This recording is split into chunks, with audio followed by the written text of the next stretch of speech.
Assalamualaikum warahmatullahi wabarakatuh.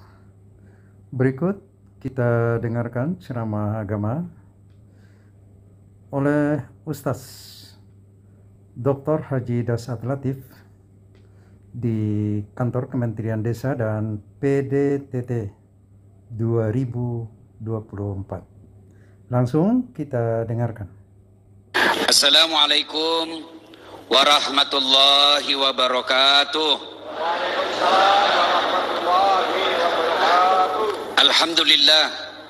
Alhamdulillahi rabbil alamin.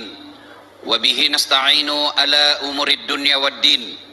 Ashhadu an la ilaha illallah wa ashhadu anna muhammadan abduhu wa rasuluh. Allahumma salli ala sayyidina Muhammad wa ala alihi wa sahbihi ajma'in. Amma ba'd. Faqad qala Allah subhanahu wa ta'ala fi kitabil karim. Bismillahirrahmanirrahim. Ya ayyuhalladzina amanu dakhulu fis silmi kaffatan wa la tattabi'u khutuwatis syaitan innahu lakum adu mubin. Wahai orang-orang yang beriman, masuklah engkau ke dalam Islam secara sempurna dan janganlah engkau ikuti langkah-langkah setan, karena sesungguhnya setan itu musuh yang nyata bagi kalian. Wa qalaidan bismillahirrahmanirrahim. Innallaha wa malaikatahu yusalluna 'alan nabi. Ya ayyuhalladzina amanu sallu 'alaihi wa sallimu taslima. Sesungguhnya Allah dan para malaikatnya bersalawat kepada Rasulullah Muhammad sallallahu alaihi wasallam. Maka wahai orang-orang yang beriman, bersalawatlah kalian kepada Rasulullah dengan sebaik-baik solawat. Suatu kali Nabi lagi duduk-duduk dengan malaikat Jibril. Tiba-tiba Nabi melihat ada malaikat, jari-jarinya banyak betul, tidak bisa dihitung. Ada ulama mengatakan lebih 1.000.000. Ibu-ibu berapa jari-jarinya, Bu? 10. Cacat dong, tidak ada jari-jari kakimu. 20. Nabi kagum, Jibril, malaikat apa itu? Banyak betul jari-jarinya. Jibril menjawab, itu malaikat yang Allah tugaskan mencatat air ketika hujan. Ada enggak yang bisa catat air hujan di sini? Ada? Kenapa? Jumlahnya banyak, jatuhnya bareng-bareng dan laju. Mana bisa dihitung? Lalu Nabi penasaran, dia tanya ini malaikat, wahai malaikat, apa betul kau mampu mencatat air ketika hujan? Ya, ku catat yang jatuh di gunung, ku catat yang jatuh di darat, ku catat yang jatuh di laut, semua aku catat. Tak setetes pun yang lepas dari catatanku. Maka Allah takdirkan banyak jariku untuk sibuk mencatat ini. Ya Muhammad, ada satu yang tidak mampu aku catat. Kenapa? Lebih banyak jumlahnya dari air hujan. Apa gerangan? Ketika umatmu berkumpul di satu tempat, lalu mereka berselawat bareng-bareng kepadamu, aku tidak bisa mencatat betapa banyak pahala yang Allah turunkan di tempat itu. Itulah sebabnya ulama-ulama leluhur kita dulu, ulama-ulama dulu kita mengajarkan ketika mereka kumpul, mereka selawat bareng-bareng. Kenapa? Karena mereka tahu pahalanya luar biasa. Bapak ibu, orang masuk surga bukan karena tidak ada dosa. Kalau orang masuk surga karena tidak ada dosa, tidak ada orang masuk surga. Kenapa? Semua kita punya dosa. Mana ada orang tidak ada dosanya di sini? Nih.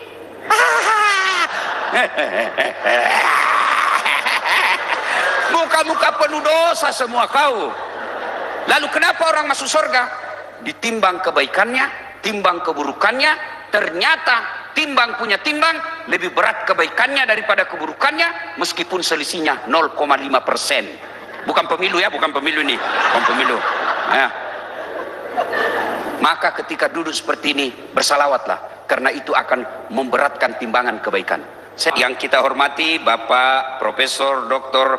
Abdul Halim Iskandar, Menteri Desa Pembangunan Daerah Tertinggal dan Transmigrasi Republik Indonesia, beserta Ibu Lilik Umi Nasira yang insya Allah dimuliakan dan dirahmati Allah Subhanahu wa Ta'ala.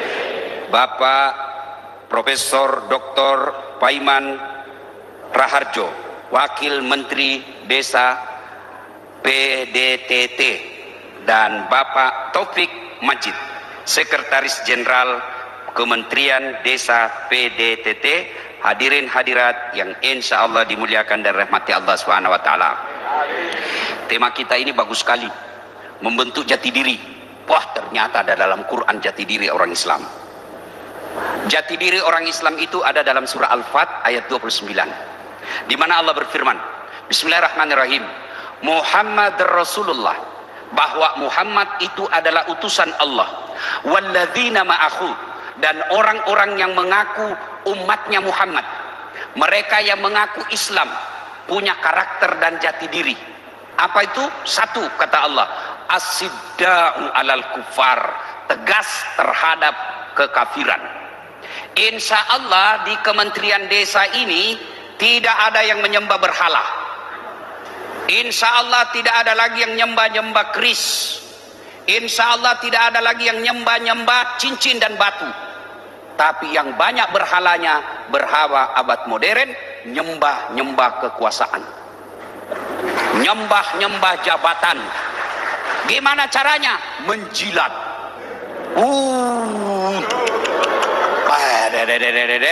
Pilpres ini Pak, kelihatan semua aslinya muka-muka penjilat.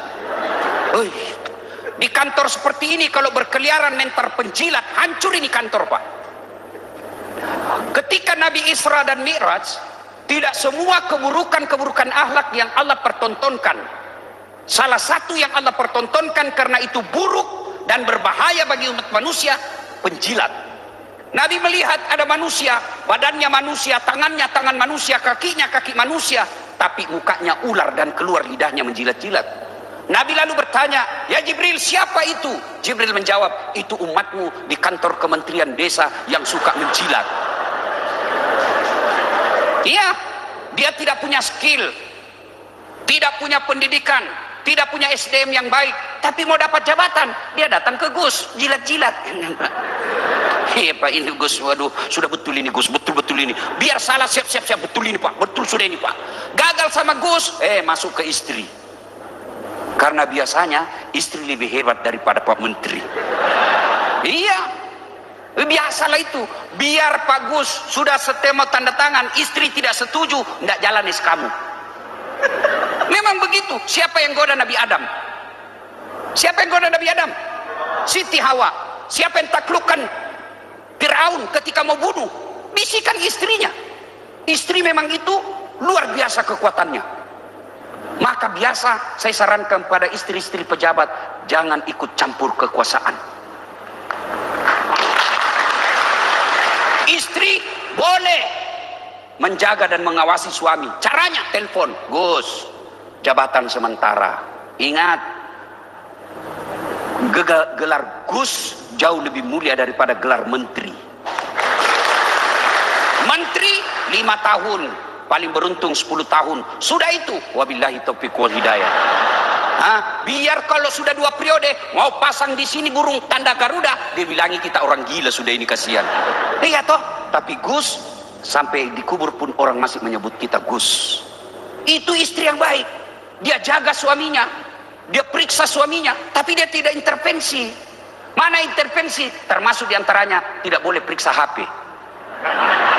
Itu intervensi. Namanya HP, telepon genggam.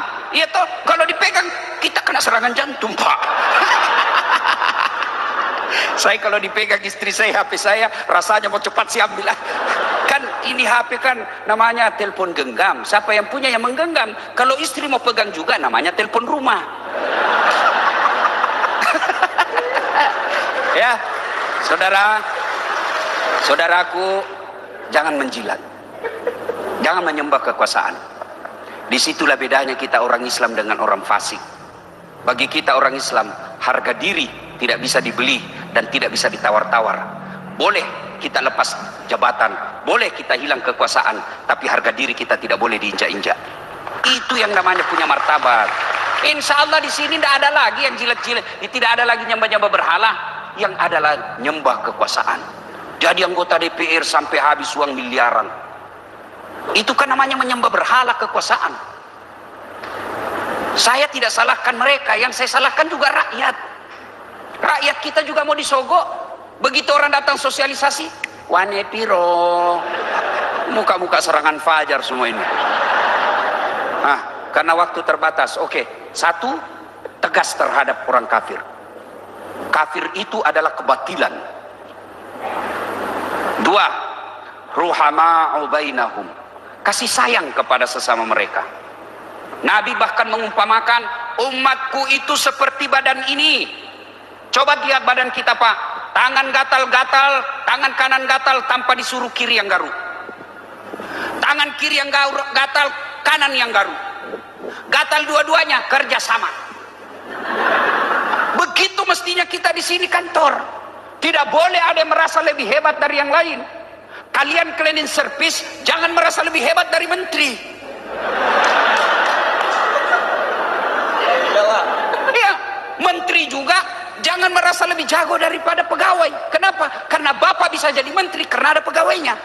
Coba kalau tidak ada pegawai jadi menteri, saya juga bisa jadi menteri. Maka yang baik, ayo saling punya peran. Kalau kita ibaratkan umat dan lebih khusus lagi Kementerian Desa ini, kita seperti mobil. Ada ban, ada rem, ada setir, ada gas. Semua berbeda fungsi, tapi semua penting. Nggak boleh rem mengatakan, saya lebih hebat dari yang lain. Kalau tidak ada ini rem, nggak jalan ini mobil. Bapak mau naik mobil, nggak ada remnya. Mau? Mau? Hah, beleng-beleng.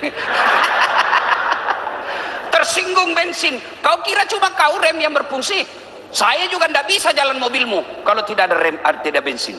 Tersinggung setir. Kau kira bisa? Saya juga tidak. Kau juga tidak bisa jalan kalau tidak ada setirmu.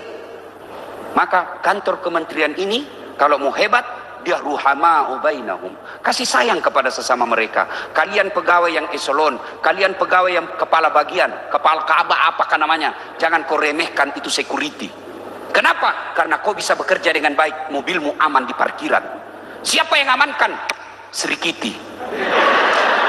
Gitu. Kalian juga yang pegawai-pegawai harian, jangan kau remehkan cleaning service. Kenapa? Kalian bisa bekerja dengan bersih karena ada cleaning service. Maka yang baik, yuk saling menghormati. Dan biasanya yang memutuskan silaturahim, memusuhkan kepada kita, memutuskan tali persaudaraan, satu, pilpres, pemilu, pilkada. Aduh, saya heran lihat tindak kita pemilu. Kok tidak bisa menerima perbedaan? Kapan kita dewasa demokrasi kalau berbeda dianggap musuh? Perbedaan itu biasa. Namanya pesta. Pesta itu gembira. Ini kan saya belajar dari dulu saya belajar namanya PMP, Pendidikan Moral Pancasila. Diajarkan pemilu adalah pesta demokrasi. Apa yang ada di benak kita ketika kita dengar kata pesta? Senang-senang. Apa yang ada di benak kita ketika dengar kata pesta? Gembira. Tidak ada pesta menakutkan. Kecuali pesta pengantin yang dia bawa istrinya ada selingkuhannya. Bahaya-bahaya. Iya kan? Namanya pesta demokrasi mestinya menyenangkan. Jangan justru yang berbeda kita anggap musuh. Dan ini yang kita lihat sekarang. Kita selalu berteriak, saya Pancasila, saya NKRI, junjung tinggi nilai Pancasila sila keempat. Kerakyatan yang dipimpin oleh hikmat kebijaksanaan dalam permusyawaratan perwakilan. Tapi ketika ada orang berbeda dukungan dengan kita anggap musuh dan kita mutasi. Kapan kita bisa dewasa berdemokrasi? Saudaraku, kalau tim sukses bermusuh 01, 02, 03, wajar dia saling menyerang. Kenapa? Dia mau jadi menteri. Kamu mau jadi apa? Ayo, masih ingat pemilu 2019? Masih ingat? Masih?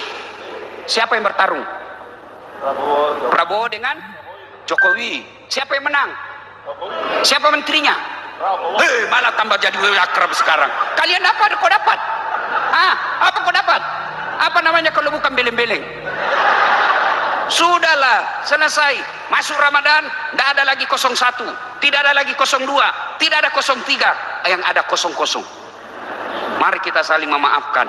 Mari kita sambut kembali ukhuwah. Mari kita jalin kembali persaudaraan. Karena persaudaraan dan kerukunan jauh lebih penting daripada pemenang pemilu. Ayo, apalagi yang bisa memutuskan persaudaraan setelah pemilu? Apa itu? Sombong.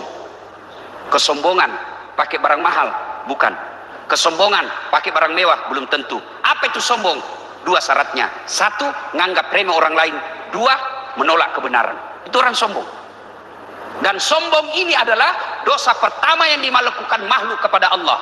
Ketika jin disuruh sujud kepada Adam, dia tolak karena dia merasa, saya anak dulu diciptakan, saya senior, masa Adam baru diciptakan saya harus hormat? Gengsi dong, saya kan senior. Menteri, anak baru kemarin. Saya sudah lama di sini. Betul, kau sudah lama, tapi kau pegawai ini baru tapi menteri. sombong. Jabatan jangan membuatmu sombong. Apa yang membuat sombong? Jabatan. Aduh, 5 tahun. Saya makanya heran lihat kalau ada anggota DPR sombong sekali ngomong petantang petenteng. Dia lupa ini kalau dia wakil rakyat. Bapak-bapak, tinggi mana jabatannya Kapolda dengan Wakapolda? Mana lebih tinggi gubernur dengan wakil gubernur? Mana lebih tinggi menteri dengan wakil menteri? Kau diamlah. Pasti wakil dibawa sedikit. Ya, maka saya heran kalau ada anggota DPR merasa lebih hebat dari kita, padahal dia hanyalah wakil dari rakyat. Apa yang kau mau sombongkan? Kata Nabi, orang bisa sombong itu penyebabnya 4 hal. 1, bertambahnya jabatan. Sudah, ada jabatan, ada masanya. Paling tinggi, oke, kau jadi sekjen, pasti ada batasnya. Apa? Pensiun.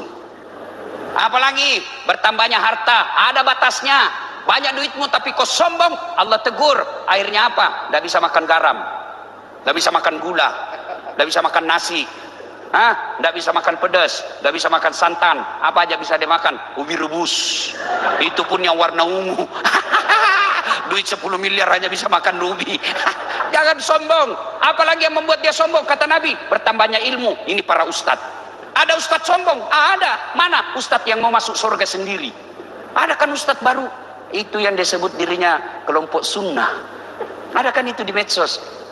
Dia list ustadz sunnah 1, 2, 3. Ustadz tidak sunnah. Wih, ada namaku. Ustadz tidak sunnah rupanya saya. Saya hubungi. Kenapa kau masukkan saya ustadz tidak sunnah? Dari buktinya kau tidak pelihara jenggot. Mau diapa kalau tidak mau tumbuh? Gara-gara jenggot Pak Gus, saya dianggap tidak sunnah. Aduh, belem-belem juga ini. Ya kan? Ada ustadz, pokoknya hanya dia, kayak dia panitia hari kiamat. Dia menentukan ini surga, kau masuk neraka. Memangnya neraka kau yang punya. Kasih masuk juga kita surga, kan luas itu surga. Biar kita di emperannya, jangan kau kasih masuk kita neraka, bos. Ya kan? Apa yang kau mau sombongkan? Ini yang bicara. Saya selalu bilang, apa kau ustadz mau sombong? Kita bisa seperti ini karena ada yang dengar. Coba kalau tidak ada yang dengar. Saya ceramah di sini 2 jam, berapi-api, tidak ada yang dengar. Lewat Pak Wamin, sudah lama itu sakit itu Pak Ustadz. Apa ini sombong dengan ilmu? Kau sombong dengan ilmu, Allah marah, dia cabut ilmumu. Pikun. Coba kalau pikun, tidak bisa dibedakan mana istri mana pembantu. Ada yang cerita itu, Pak Wamen ada cerita. Dia setiap dia mau pergi kerja, dosen, setiap mau bekerja selalu dia cium istrinya. Setelah dia pensiun, dikomplain sama istrinya, Pak, biasanya kalau kau mau pergi mengajar, kau cium-cium jidatku. Ini sudah hampir 1 minggu, tidak pernah lagi kau cium saya. Dalam hati suaminya, astagfirullah, berarti siapa saya cium selama ini? Ternyata pembantunya dia cium. Tapi jangan juga jadi modus supaya aja pura-pura pikun. Apa yang kita mau sombongkan dengan ilmu?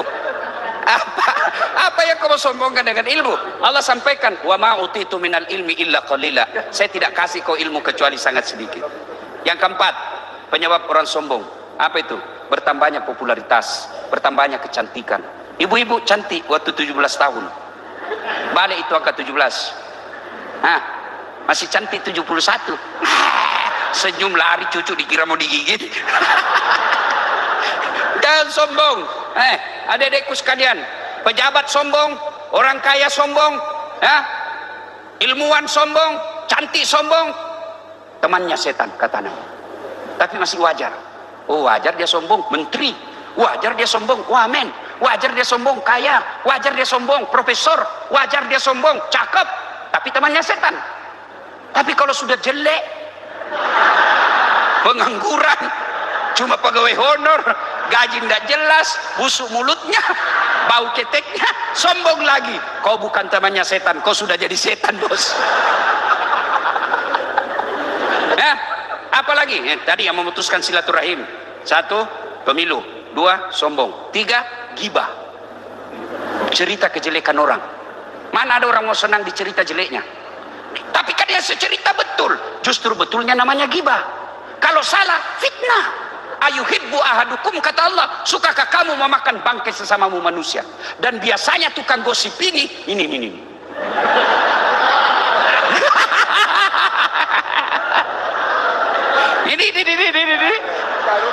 Kalau kumpul begini nih, nggak masih gosip itu.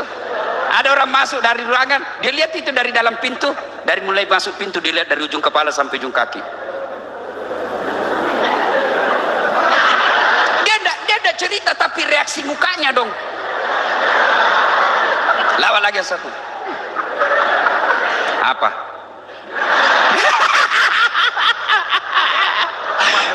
Ketawa karena kau udah semua begitu. Ustadz aja dia gosip. Saya tadi lewat di sini ada yang gosip saya. Itu juga bajunya yang viral. Astagfirullah. Dasar tukang gosip. Ya, itu. Kemudian yang keempat, yang menyebabkan putus persaudaraan, sakwa sangka. Sangka buruk. Kenapa saya dimutasi? Saya sudah 10 tahun di sini, dia baru 4 tahun. Kok dia dipromosi? Saya menjadi staf ahli yang tidak ada stafnya. Saya sudah 10 tahun, dia baru 4 tahun. Kok dia dapat promosi? Begini, sangka baik. Betul dia 4 tahun, tapi otaknya prosesor Pentium 4. Bapak 10 tahun, tapi otaknya Pentium 1. Lambat loading.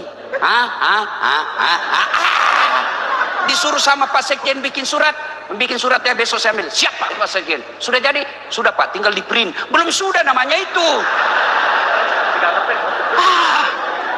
Ya, sangka baik. Tiba-tiba suami ditelepon tidak dijawab, sangka baik. Oh, lagi sholat duha. Enak perasaanmu. Telepon lagi duhur tidak dijawab. Oh, berarti lagi berjamaah nih duhur. Telepon asar belum juga dijawab. Oh, lagi meeting berat ini sama Pak Menteri ini. Telepon lagi jam 5, tiba-tiba ada WhatsApp masuk, teman. Saya lihat suamimu bonceng cewek, cantik betul. Oh, berarti lagi nge-grab.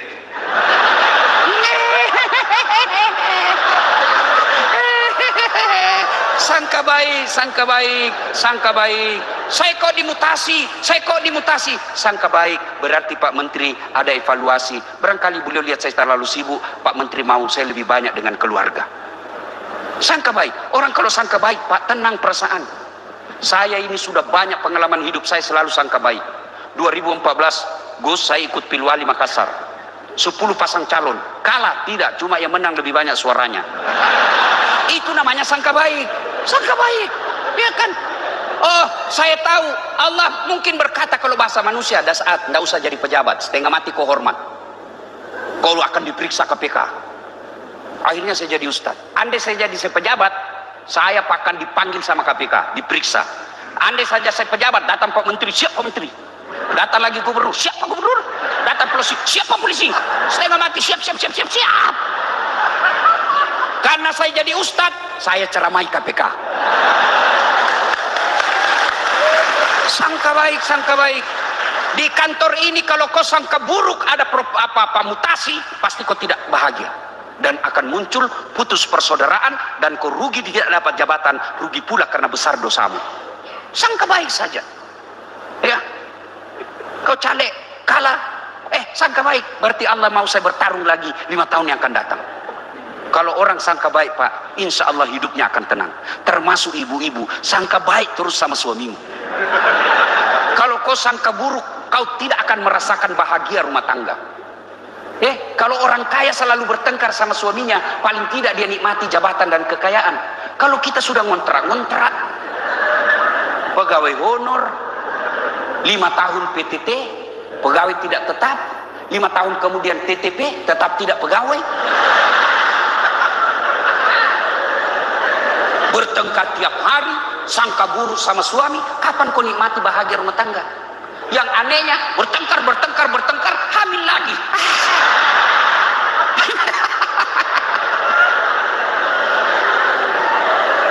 Ya.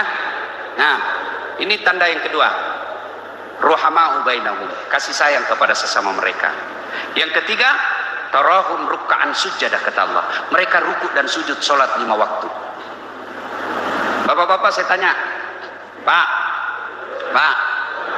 Bapak tidak disenang sama Pak Sekjen. Ada pilihan enggak?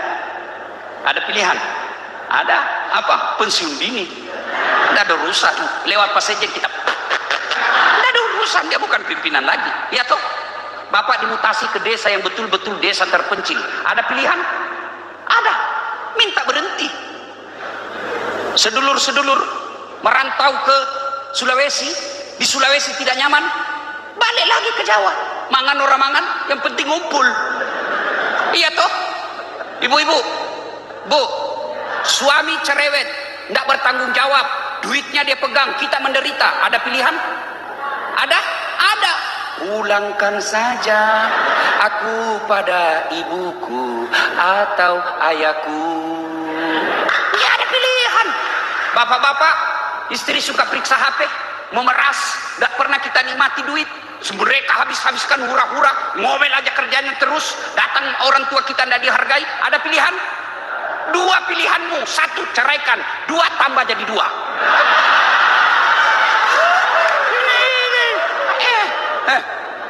Kau menderita di dunia, masih ada pilihanmu. Kau menderita di dunia, insya Allah masih ada bahagiamu. Tidak mungkin menderita 24 jam. Tapi kalau masuk kubur, ada pilihan enggak? Ada pilihan. Masuk kubur, tidak nyaman. Kembali deh. Kau kembali ke kantor ini, viral kau satu Indonesia. Siapa orang menderita di kubur? Kata Nabi, al-mutakhawil bis sholah, yang menganggap enteng sholat. Biar bapak ibu puasa 30 Ramadan, rajin ikut pengajian begini, tidak ada sholat, tidak ada gunanya. Maka jangan heran, puasa setan tidak terlalu menggoda, maka kita bisa puasa lapar 30 hari. Haji kalau perlu, kata Gus tadi, bukan lagi wisata rohani, tapi wisata seperti ke Eropa, sedikit-sedikit selfie. Hai guys, kita di Baitullah guys. Hai guys, biar mau sholat dia foto lagi di atas. Setan tidak goda kamu. Kenapa? Bukan masalah ini, bukan penentu. Tapi ketika kamu sholat, setan berusaha menggagalkan. Kenapa? Ini kunci semuanya. Bangunan bisa kokoh tanpa dinding. Bangunan bisa berdiri tanpa atap. Bangunan bisa berdiri tanpa pintu. Tapi bangunan tidak mungkin kokoh tanpa tiang. Itulah sholat. Maka Nabi katakan, as-salatu miftahul khair, as-salatu miftahul jannah. Sholat itu kuncinya kebaikanmu, sholat itu kuncinya surga. Apa alasanmu tidak sholat? Apa? Apa? Kau ngomong. Apa? Apa?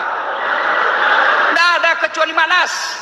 Ustadz, kita sibuk Ustadz. Nah bisa kok sholat 5 menit. Bisa juga ada kadang saya lihat sholat cuma 2 menit duhur, selesai. Saya tanya kenapa cepat sekali, dia bilang kan kita sudah hafal Ustaz, dari kecil kita sholat. Kalau soal hafal kau bilang saja begini, Allahu Akbar, Tuhan bacaannya sama kemarin, Assalamualaikum warahmatullahi wabarakatuh, selesai.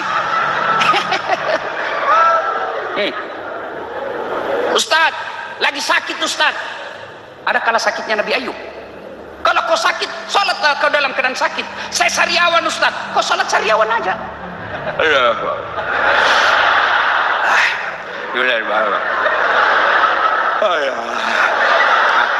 Boleh, Allah tahu kau lagi sholat, lagi sakit. Saya sholat Ustaz, tapi kenapa hidupku susah? Berarti kau tidak ikhlas dalam sholat.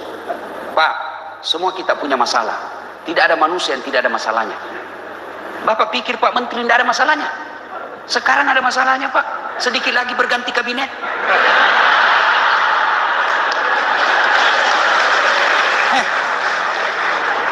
Kok kira Das Atlatif tidak ada masalah? Bapak aja tuh lihat saya ketawa-ketawa. Paling banyak masalah saya sekarang Pak setelah saya viral. Apa masalah saya? Banyak janda-janda yang curhat Gus. Modus pura-pura Ustadz baru meninggal suami saya, ada doa-doa penenang jiwa. Kubalaslah. Lama-lama dia bilang, Ustadz saya alhamdulillah saya sudah bisa tenang, tapi maukah Ustadz menjadi imam dalam hidupku? Saya bilang, mohon maaf ibu, saya bukan imam, saya ini kasihan penceramah. Semua orang kita punya masalah Pak. Maka Allah tidak mengatakan, Dasat kalau ada masalahmu kau jadi wali kota dulu, Pak Wamen ada masalah kau jadi menteri dulu. Tidak, Allah cuma minta Ista'inu bisabri wassalah. Sabar, perbaiki sholat. Saya sudah sholat Ustaz, kenapa masalah bertumpuk? Ibu tidak ikhlas. Mana buktinya? Sholat kayak tidak semangat betul. Lah.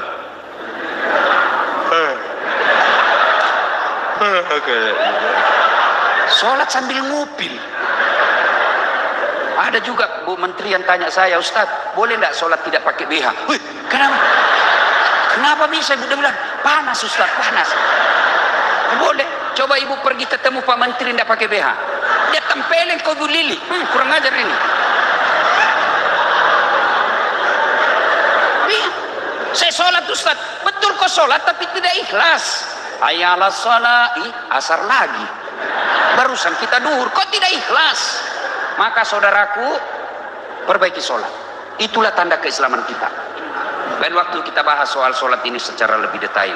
Yang keempat, yaitu tarahum ruk'an sujada yabtaguna fadlan minallahi wa ridwan. Mereka mencari nafkah, mereka mencari rezeki, mencari bekerja yang diridai oleh Allah Subhanahu wa taala. Saudara-saudara sekalian yang diberi jabatan, kalau ini kita lakukan, pertanyaan orang Islam, kalau ini saya lakukan Allah ridha tidak? Kalau ini saya kerjakan Allah ridha tidak? Kalau Allah ridha, jalankan. Kalau Allah tidak ridha, lebih baik lepas jabatan daripada keridhaan Allah hilang. Yang kelima, simahum fi wujuhihim min asari sujud. Di muka mereka ada bekas sujud. Apa bekas sujud? Hitam di jidat? Belum tentu. Soal hitam di jidat gampang. Ambil balsem, kasih minyak gosok, bapak sujud setiap sujud 5 menit, gosok, 2 hari pasti hitam. Tapi bukan itu. Tidak ada orang yang kalah sholatnya Nabi. Tapi tidak ada riwayat mengatakan jidatnya Nabi hitam. Apa itu? Tanda-tanda orang sholat. Bu, bisa enggak sholat tidak pakai kudung? Bisa? Kelihatan auratnya? Bisa enggak? Enggak, karena aurat wajib ditutup. Aurat itu rasa malu. Artinya orang yang baik sholatnya, dia punya rasa malu. Malu dia bohong. Malu dia tidak konsisten. Sudah gelar haji tapi pembohong. Itu yang disebut punya rasa malu. Saudara-saudara sekalian, kalau anda sholat duhur di dalam kamar sendiri, bisa enggak anda korting sholatnya menjadi 2 rakaat? Sholat duhur, bisa? Kan tidak ada yang lihat. Tapi kita tidak lakukan. Kenapa? Karena kita yakin Allah tahu. Berarti kalau orang yang baik sholatnya, tidak perlu CCTV. Mereka ada. Siapa pengawasnya? Rakit dan atid. Nih, bapak bercanda sama saya, dorong dada masih ketawa, dorong pantat saya masih ketawa. Tapi jangan coba dorong kepalaku. Kenapa? Ini harga diri. Dalam tubuh yang paling hina apa? Kaki. Bapak kasih saya duit tapi pakai kaki. Dah saat 5 juta bos. Biar saya miskin, jangan kau hina saya. Kenapa? Kehinaan telapak kaki. Ketemu dengan Allah sholat.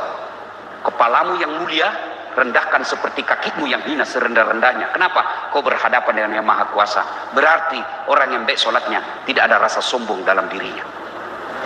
Orang yang baik sholatnya, itulah kata Allah, inna salata tanha anil fahsya wal munkar. Sholat itu mencegah kalian dari perbuatan keji dan munkar. Ibu bapak saudara-saudara sekalian, kalau ini sudah bapak lakukan yang 5, bapak sudah punya jati diri yang hebat. Dan kalau jati diri yang hebat, anda akan dapat itu prestasi. Siapa yang kasih? Allah janjinya, maqamam mahmuda, saya angkat derajatmu, derajat dunia, derajat di akhirat. Mudah-mudahan ada manfaat. Terima kasih Gus. Mohon izin dan mohon maaf terpaksa saya ceramah di depan kiai. Karena bapak kalau sudah menteri ceramah lagi pak, saya tidak dapat. Demikian ceramah agama yang telah disampaikan oleh Ustaz Dr. Haji Dasat Latif di Kantor Kementerian Desa dan PDTT 2024. Semoga bermanfaat. Terima kasih. Assalamualaikum warahmatullahi wabarakatuh.